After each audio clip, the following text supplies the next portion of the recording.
Hello, friends. Hi. It's the Cinemondo podcast with Kathy and me. Yes. And there's a writer who I will always read everything he writes. And I think this is an author just about everyone's heard of. Can you guess? Stephen King. I know we're being very literary right now. We're talking about books. Yeah.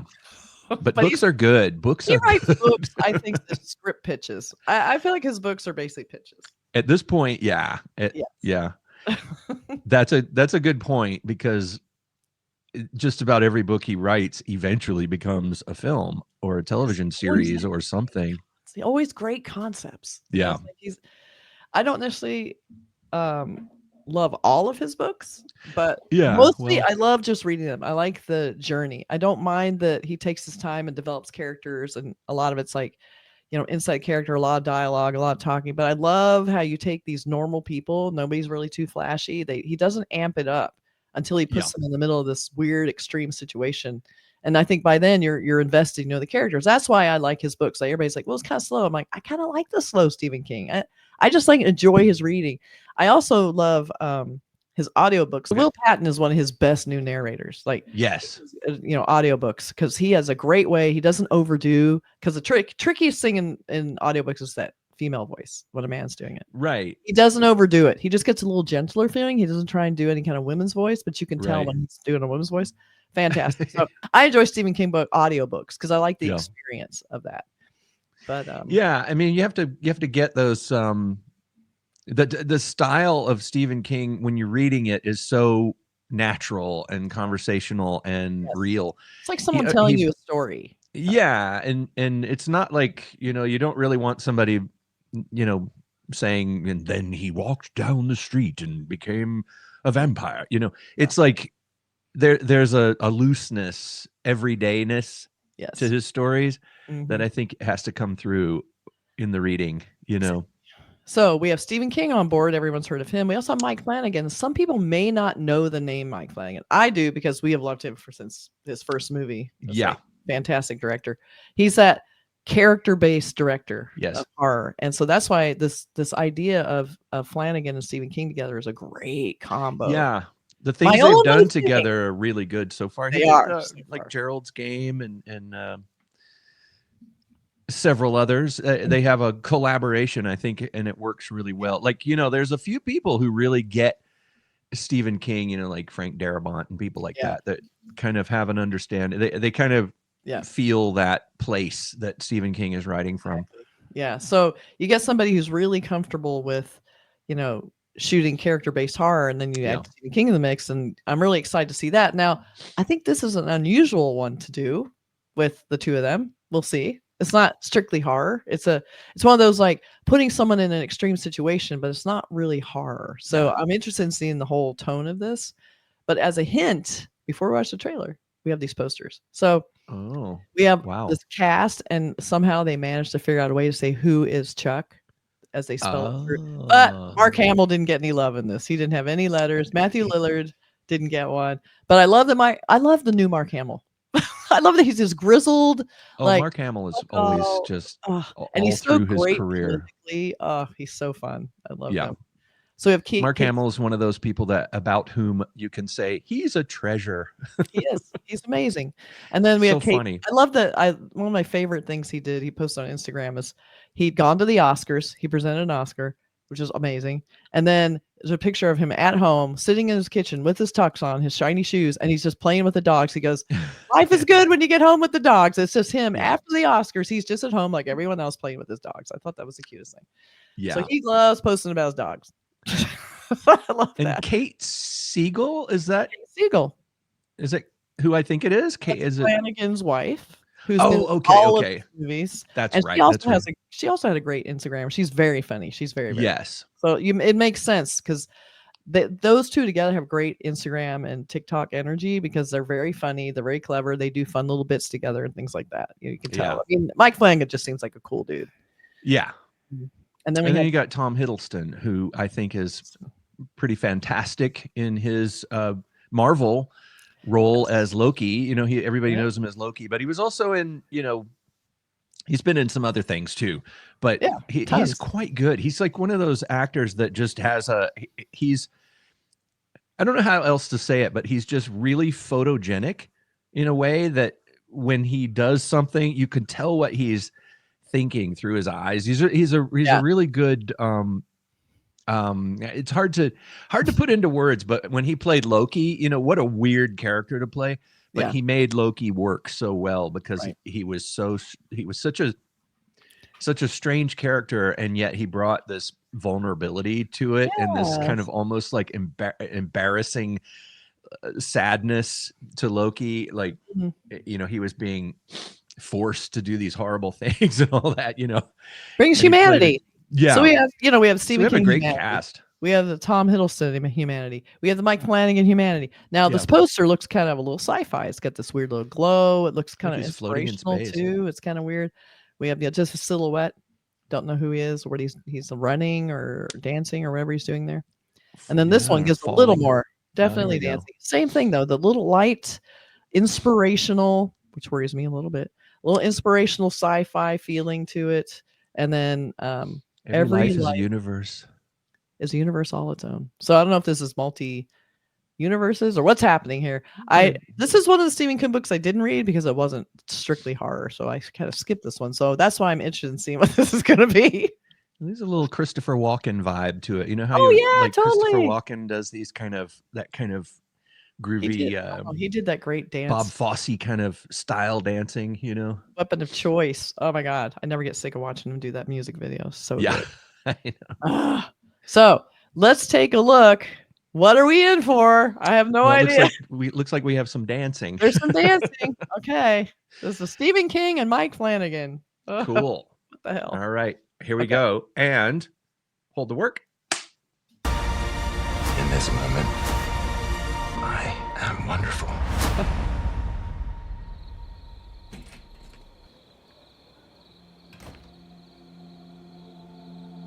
When you look up at the night sky, it can tell you stuff about your future. This sounds like Will Patton. Yeah.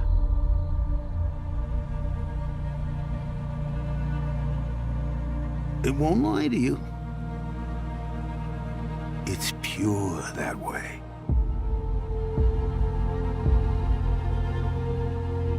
You might see a lot more than you wanted. But if you have heart, you have hope. Mark. And you Oh, it's him. have heart in you.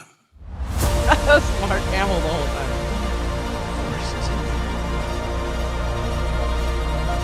The world, Chuck. Everything you've ever loved. Everything you see.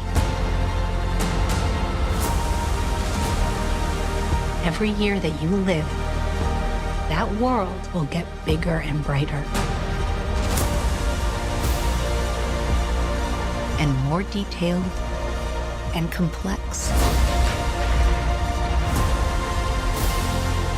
You fill the whole thing. It'll be a universe.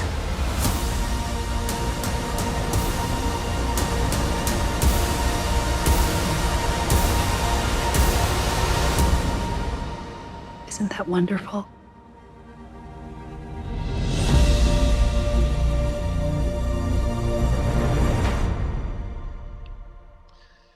Okay, then. Well, no. Okay, so I sort of I mean, like that, but I kept hoping for the twist. Yeah. I think the story is he lives his life backwards. So he starts out old and he goes backwards. He's aging backwards. Or I've seen that before.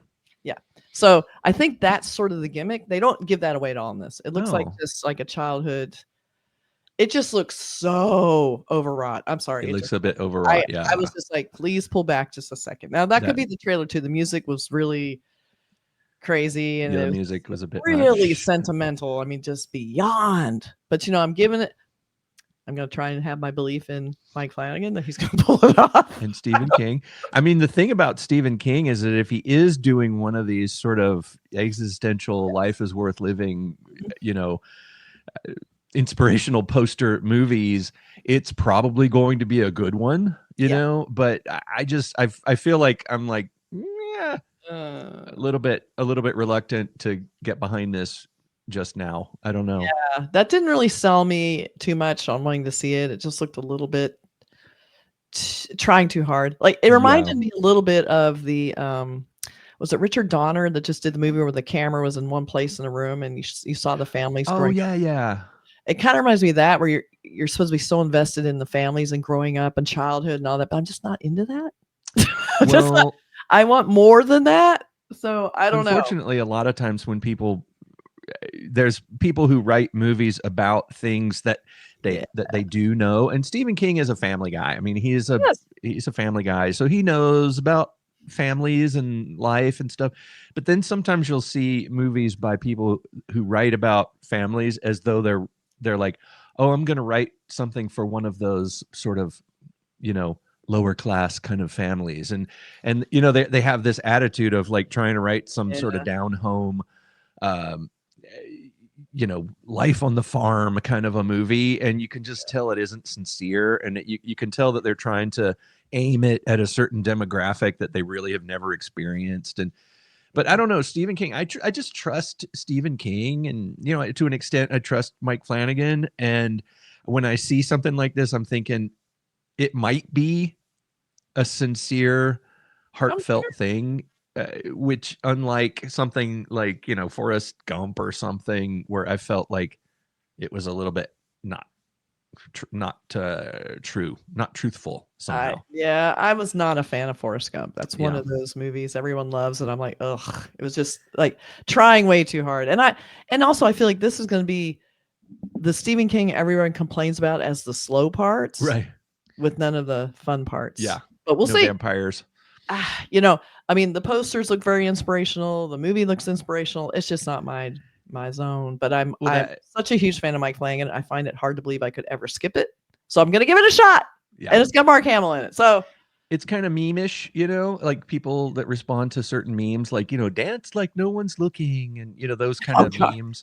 And it's got that whole thing of, this is like a pet peeve. The whole idea that dancing in public represents a kind of personal freedom. And if you're unwilling to dance in public, I mean, you know what I mean? Do you know what I mean? Yes. That whole thing of that's used as sort of a symbol of somebody having personal freedom. Like, they're going to dance, they're going to sort of, and then there's this moment of like, of that seeming like it's embarrassing because not a lot of people would have the nerve to do that. But if you dance in public, that means that you have this freedom, free your mind or whatever. But to me, it's like there's so many other things that more accurately represent personal freedom than something like that. Like, what is it that that everyone can relate to? It's hard. I mean, personal freedom, I think the idea of not being self-conscious, of not caring what people think, of moving your body by getting lost in music or getting lost in your thoughts and just moving the body and not caring if anyone's watching. I think there's something to that. But not everybody is creative. That's the thing that a lot of people, I hear so many things online where people saying, release your creative spirit, and that's the only way you can become free. And it's like, I know so many people that I've worked with that are like, I'm not creative, and I admit it. And I don't have any, I can't paint, and I don't want to paint. I don't want to finger paint to release my inner artist. No, I don't buy that. Everyone has some sort of creative outlet, whatever it is. I just maybe nobody I'm not. It's like, well, you might like reading books or writing or putting together models or whatever, doing photography. I don't know, but I think there was a great quote in the movie The Monkey, which I just saw recently, where all this shit went down. The father turns to his teenage son and he goes, "Let's go dancing." And the son looks at him and goes, "Like with our bodies and stuff?" I thought that was the funniest part because it's like dancing. So, because the reason I feel that way is because, I grew up, I played in bands, I played music. I've always played music. I've always been, when I was younger and went out, out into the club lands and stuff, I was always the guy in the band. I was never, I saw bands a lot, but I was a lot of times the guy in the band. And I was never a dancer. I never expressed myself through dancing. And I can remember people telling me that I was not not behaving correctly because I was not dancing. And I'm like, I just don't want to. It's not a form of expression that I understand. It's like, I don't want to do other creative things. There's certain creative things that I do want to do, but I don't know. It's just a pet peeve that idea of dancing in public has become such a. And that one shot of him like out in the town square, and there's some street musician playing, and obviously he sort of lost himself for a moment and started dancing. He brings and then a woman in, and of course she knows all the dance moves and contrived. I mean, I'm the same way. I've never been in a band. I don't play music, and I also don't dance. So I'm not. But I get the compulsion. Like if I have music on at home and no one's home, and I'll be kind of jump around, like no one's looking. I could do this. Dance like I no kind one's of looking. get that. Exactly. I kind of get that. But it's that I think it's that idea of like it's similar to me as when if you're not feeling all that happy and somebody says, just smile, come on, smile, cheer up. And that doesn't work. It makes you want to do the opposite. Angry. So if somebody is telling me to dance, that is a perfect way to ensure that I absolutely will not dance. Nothing's going to make me dance. I don't care what they say. But I think partly this is probably playing with symbolic like tropes that everyone understands. Yeah. It was kind of like, that's probably one of many. I bet there's going to be so many of those in this that I'm going to be like dying from it. So, but the idea of aging backwards too is an interesting trope where you can observe a life in reverse and all that. Yeah. The first time I remember experiencing a story like that was written by J.G. Ballard.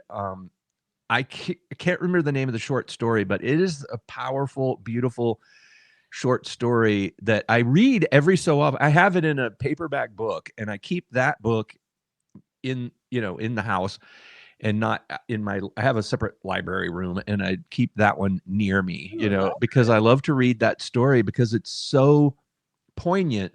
The idea, if in fact this movie is about aging, the backward, maybe it's like his memories going backwards and he's not literally Benjamin Buttoning. I think he's just going back, but I don't know, maybe, but I think it's that sort of thing we all think of, like, if I'd only known then what I know now. And so it's that kind of like, can you take your wisdom backwards into childhood? I don't know. We'll see. If anyone's read the book, I know it's terrible. We're doing this review of a book we haven't read, but we're just looking at a trailer. All Stephen King's books, and it's like, this is the one that I haven't read yet. I'm reading Stephen King's like hard. I'm reading Stephen King's. I want to know how to dance. That's not how I'm going to do it. That's just the way it is. So, all right, you guys. Dancing. Are we wrong, you guys? Tell us what you think of this trailer. Honestly, we're being kind of critical, but again, I'm reserving a little bit. Going, I got to trust in the Flanagan. I'm going to try and trust in it. I might have to catch it on streaming, though. I may not go to the theater to see it. Any doubts or weird critical things that we may be expressing about this, it comes with a gigantic dump truck full of absolute love for Stephen King and Mike Flanagan. Yes. So we may not be responding accurately to this, but we do, I will always love Stephen King, and anything that he writes, I think, is worth reading. He is a national treasure. He is a national treasure. Love him. All right, let us know in the comments what you think. Right. Catch you later. Bye, everybody. Bye.